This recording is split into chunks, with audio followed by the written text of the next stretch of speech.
On your Garmin Tactix or Garmin Fenix or pretty much any Garmin watch, when you start an activity, you may realize that after some distance, you got something like this.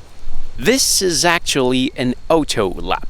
The same thing as when you press on that lower right button, it records a new lap. If you want to disable it or maybe change the distance after which it happened, you will want to press and hold the menu button while you are on the activity, and you're going to enter into the settings of your activity. Actually, I'm in a walk activity, so I'm going to enter into walk settings. I'm going to select this, and then I will go down to auto lap.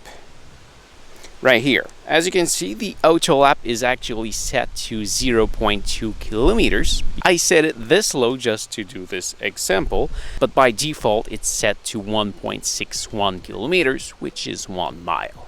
So if I want to disable it, I will select this feature and I will select it just right here to set it to off.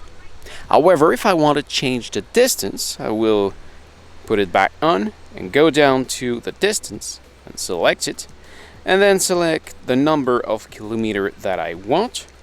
So let's say 2 kilometers and 500 meters, like that.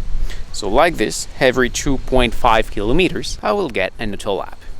When you're done, you can press the back button until you reach your activity page, and then you're done. So, this is it. Thank you for watching. I hope it helps. If yes, please smash the like button. If you are planning to buy this watch, you can see my link in the description.